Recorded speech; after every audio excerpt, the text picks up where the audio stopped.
Universal law of gravitation.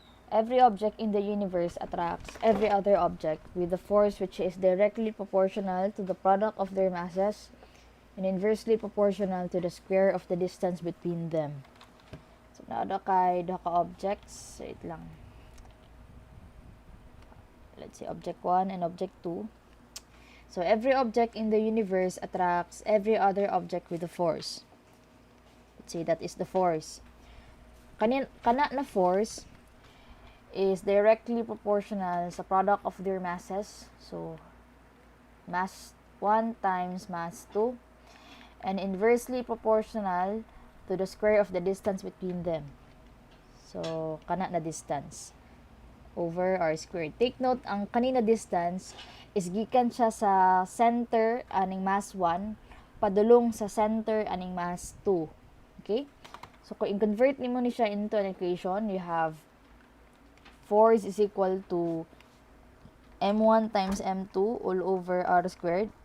And you have g as your constant of proportionality. And g is the universal gravitation constant, where iyang value is 6.67428 times 10 raised to negative 11.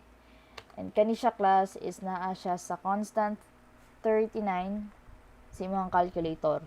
Ang unit sa G, kung imuhan ning i-rearrange, G is equal to Fr squared over M1 times M2, where F is in newtons, R is in meter squared, M1 times M2 is kilogram squared. So, kani class, G is newton meter squared over kilogram squared. Okay? So, in short, i-remember ni na formula. So, i-try na to siya apply. Wait.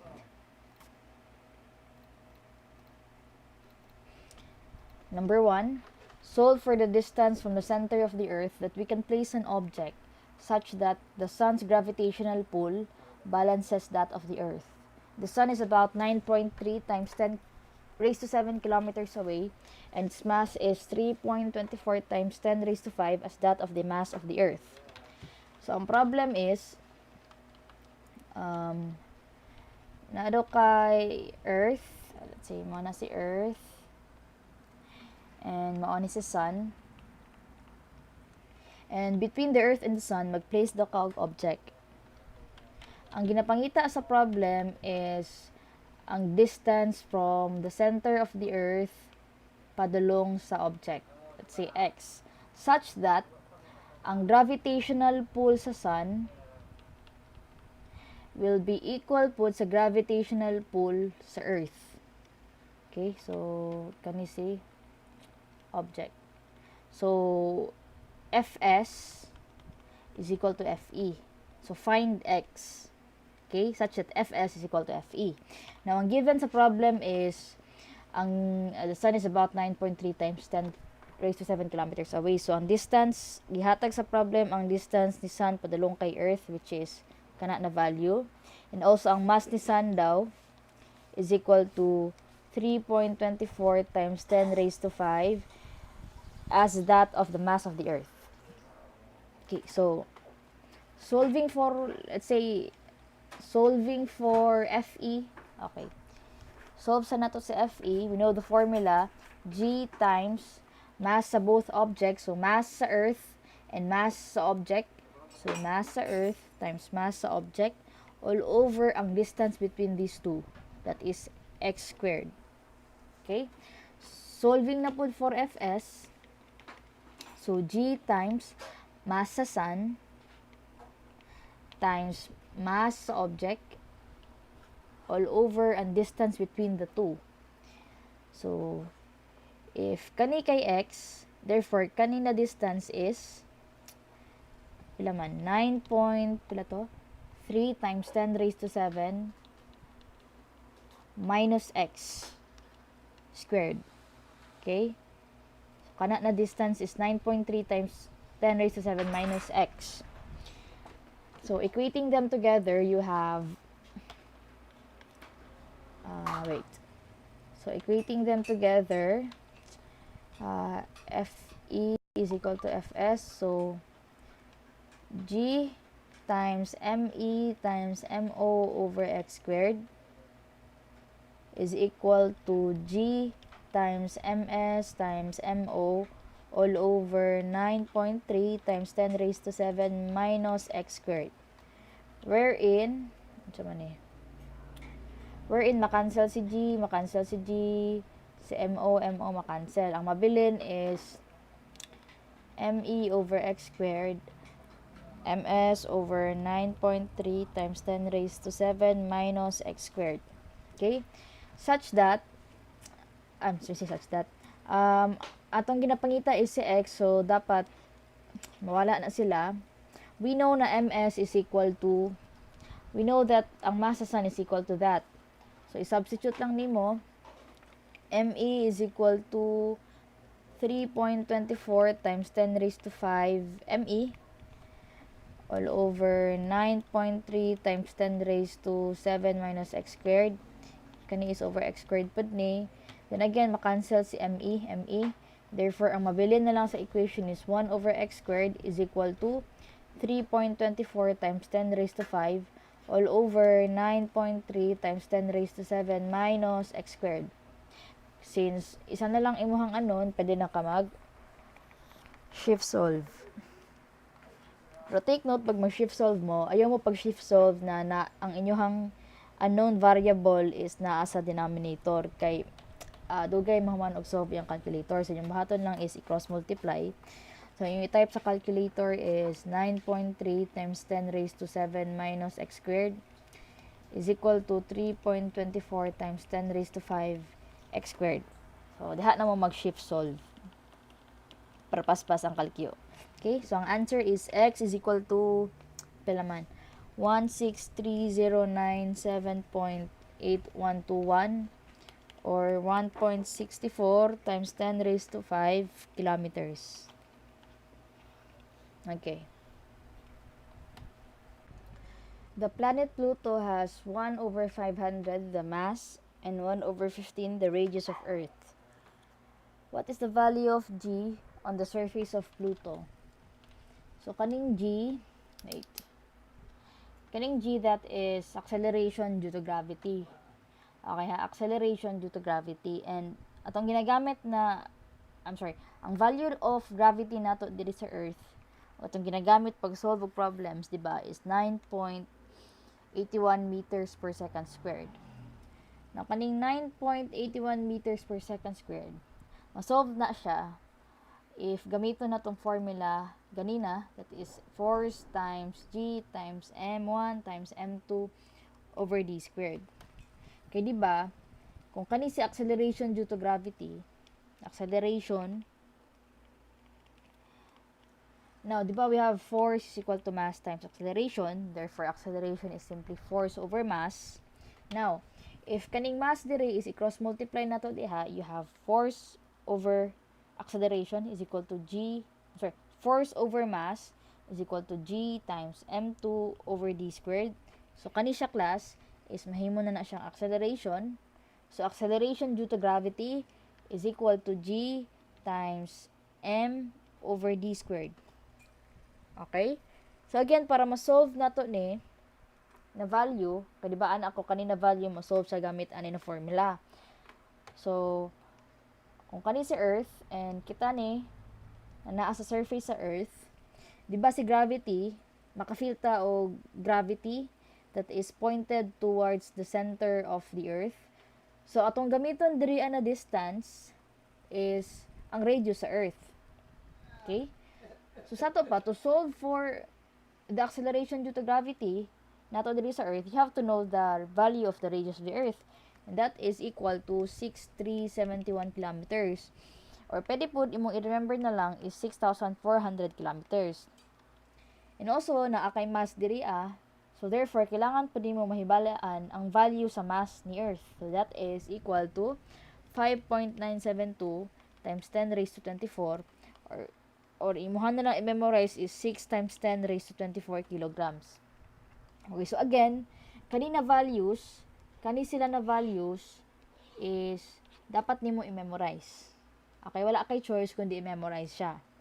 Okay, so, sige daw, isolve na to ha. A is equal to G, that is constant 39, times mass sa Earth is 6 times 10 raised to 24, all over, that is radius sa Earth, that is 6,400. Again, naka-kilometers ni ha. So, mag times 10 raised to 3 pa ka diri, squared. So, imong makuha na value is 9.77 or 9.81 meters per second squared. So, again, ito agikan ang ato ang gravity na value. Okay? So, anyway, solving for the problem, we have the planet Pluto has the mass and okay, so ang given is MP is equal to 1 over 500 mass sa Earth. Then ang radius niya is, radius sa Pluto is 1 over 15 radius sa Earth. So solve for G. And again, atong formula gamit ganina is A is equal to GM over D squared. So i-substitute what we have. A is equal to G, constant 39 sa calculator, times mass sa Pluto, that is 1 over 500 ME, all over 1 over 15 radius sa Earth, okay, squared. So, sa kanina problem, again, dili ni mo siya ma-solve if wala ka kabalo sa value sa mass sa Earth o radius sa Earth. So, again, we know that mass sa Earth is equal to 6 times 10 raised to 24 all over radius sa Earth, that is, pwede ganito, 6,400 times 10 raised to 3 squared. So, solving for that, you get acceleration due to gravity sa Pluto is equal to 4.3995 meters per second squared. Okay, so answer. The Sun has a mass of 2 times 10 raised to 30 kilograms, and Mars has a mass of 6 times 10 raised to 23 kilograms. The acceleration of the Sun due to Mars is blank times the acceleration of Mars due to Sun. So, ang mass ni Sun is 2 times 10 raised to 30. Ang mass ni Mars is 6 times 10 raised to 23 kilograms. So, ang question is, ang acceleration of the Sun due to Mars is blank times the acceleration of Mars due to Sun. So, blank times. So, ginapakuha ka og ratio. Okay, so ginapakuha ka og ratio. So, para makuha ang ratio, simply i-divide lang nimo ang acceleration of the Sun due to Mars and also the acceleration of Mars due to Sun. So, first, let's get the equation for the acceleration of the Sun due to Mars. So, acceleration of Sun due to Mars is, di ba, atong formula na gamit anang acceleration due to something is A is equal to G times M over D squared. So, acceleration of Sun due to Mars is AS is equals to G times mass ni Mars all over distance squared. Okay? Then, ang acceleration of Mars due to Sun is equal to AM is equal to G times mass ni Sun all over D squared. Then again, di ba, anak ko, kuhaon lang ang ratio. Kaya ang question is blank times. So, para makuha ang ratio, simply divide the two. So, AS divided by AM. So, that is GM over D squared over GMS over D squared. Canceling G, canceling D squared. So, ang equation mabilin is mass ni Mars all over mass ni Sun. So, nato lang. So, pina ba? 6 times 10 raised to 23 divided by 2 times 10 raised to 30. So, ang answer is 3 times 10 raised to wait lang. Okay. Raised to negative 7. So, this is the final answer. The moon has a mass that is 1 over 80 that of the mass of the Earth. The Sun, on the other hand, has a mass that is about 330,000 times that of the Earth. If the distance between the Moon and the Earth is r, and the distance between the Sun and the Earth will be 400 r, the gravitational force exerted by the Sun is greater by a factor of blank. Now, if mao ni si Moon, mao ni si Earth, and then mao ni si Sun, where ang mass daw ni Moon is equal to 1 over 80 times ME, and ang mass ni Sun is equal to 330,000 times ME. Now, ang distance between the Moon and the Earth is r, and ang distance between the Earth and the Sun is 400 r. Now, ang question is, the gravitational force exerted by the Sun is greater by what factor? Now, ang gusto niya may tabo is to compare the gravitational force exerted by the Sun, let's say Fs, to the gravitational force exerted by the Moon. Okay, so pila daw, by how much is Fs greater than Fm daw? So, you have to solve for both forces. So, solving for Fm first. Fm is simply equal to constant 39 times mass ni Moon is 1 over 80 ME times mass na pod ni Earth divided by r squared. Okay? Then Fs is G times mass ni Sun is 330,000 ME times ME mass ni Earth divided by divided by 400 r squared. So sa kanina problem, you can assume, just assume a value for r. So let's say the value of r is equal to 1 para dali. Okay, so equal to, wait lang, naglag na pod.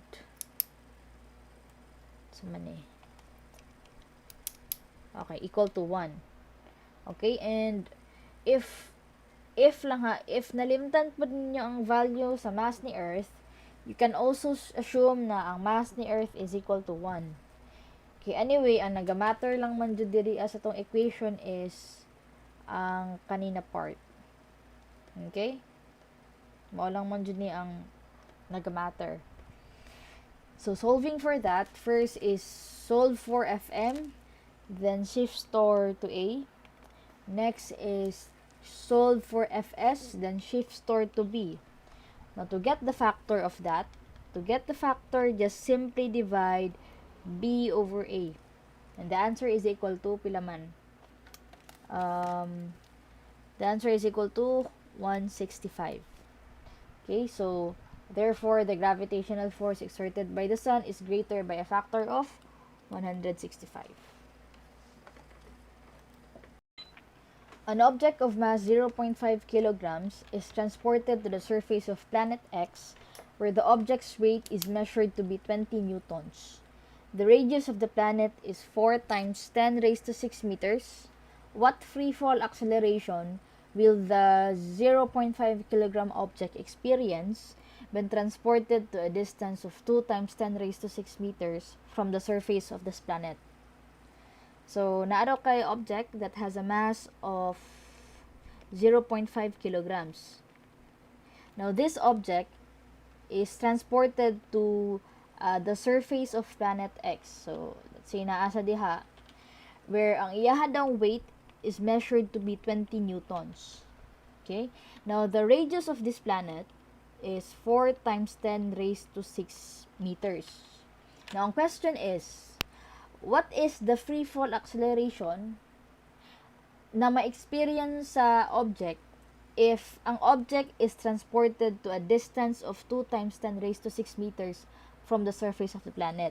So, if kaning object is ato ang isa ka to a height of 2 times 10 raised to 6 meters from the surface of this planet, okay, unsa daw ayahang free fall acceleration? or unsa iyang acceleration due to gravity na ma-experience. Okay?